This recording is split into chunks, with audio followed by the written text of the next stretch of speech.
हर रोज की झिकझिक और तुनक मिजाजी श्री और श्रीमती वर्मा के दिनचर्या में उसी तरह से शामिल थी जिस तरह हर बात में एक दूसरे पर कटाक्ष।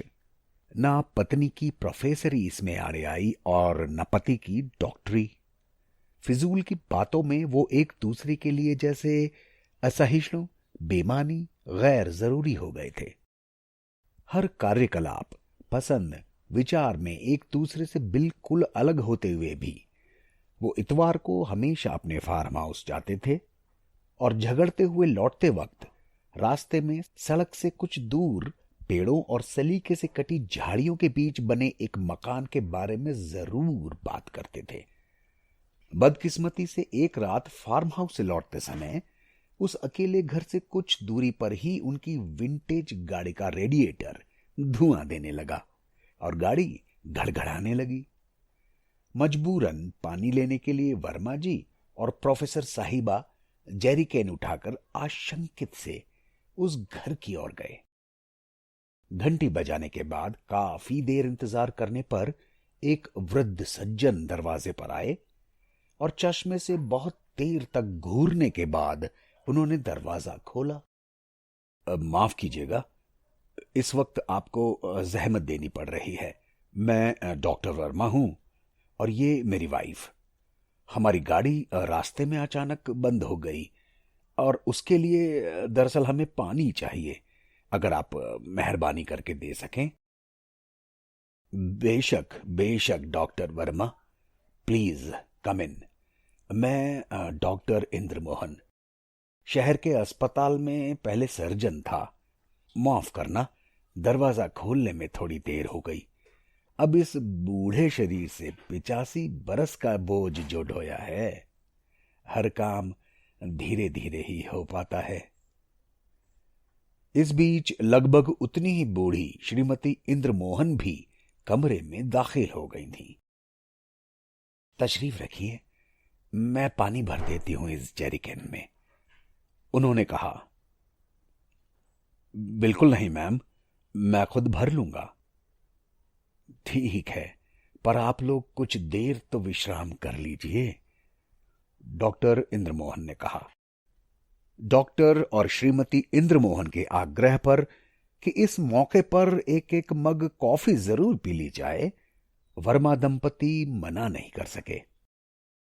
विनीता जी, आपसे अच्छी कोई कॉफी बना ही नहीं सकता इस दुनिया में। क्या आप हमें ये खुशकिस्मती दे सकती हैं? डॉक्टर इंद्रमोहन ने बड़ी संजीदगी से अपनी पत्नी से कहा। श्रीमती इंद्रमोहन मुस्कुराते हुए धीरे धीरे उठी और रसोई घर में दाखिल हो गई। कुछ ही देर में वो कॉफी का एक जार हाथ में लेकर लौटी और उसे डॉक्टर इंद्रमोहन के हाथ में थमा दिया। डॉक्टर इंद्रमोहन ने जार का ढक्कन खोला और वापस उनके हवाले कर दिया। अच्छे से माहौल में कॉफी पी गई।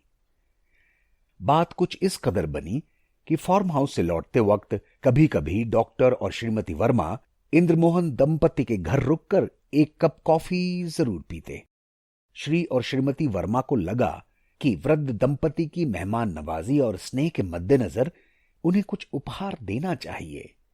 लिहाजा एक अच्छा सा जार ओपनर उन्हें भेंट किया गया ताकि बुजुर्ग श्रीमती इंद्रमोहन को हर बार कॉफी का जार खोलने के लिए डॉक्टर इंद्रमोहन की मदद न लेनी पड़े। अगली बार अपने फार्म हाउस से लौटते वक्त श्री और श्रीमती वर्मा जब इंद्रमोहन दंपति के घर गए, हमेशा की तरह इस बार भी श्रीमती इंद्रमोहन कॉफी का जार लेकर आईं और डॉक्टर साहब से जार का ढक्कन खुलवा कर ले गईं। श्रीमती वर्मा भी उन्हीं के साथ साथ रसोई में हो ली और उन्हें याद दिलाया कि वो बहुत आसानी से उस जार ओपनर से खुद ही जार का कैप खोल सकती हैं। श्रीमती इंद्रमोहन मुस्कुराईं और बोली, हां, मुझे मालूम है, पर मैं ऐसा नहीं करूंगी।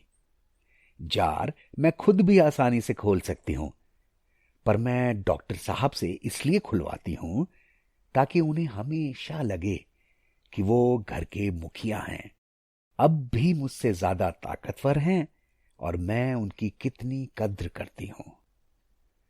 उधर डॉक्टर इंद्रमोहन ने बातचीत में डॉक्टर वर्मा को बताया, मैं अपनी पत्नी को ही कॉफी बनाने के लिए आग्रह करता हूं, ताकि उन्हें हमेशा लगे कि वो मेरे जीवन में कितना महत्व रखती हैं।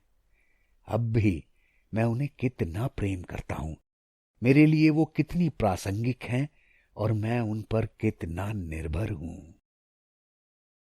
इस बार घर लौटते वक्त डॉक्टर और श्रीमती वर्मा गंभीर थे और गाड़ी में चुप बैठे थे।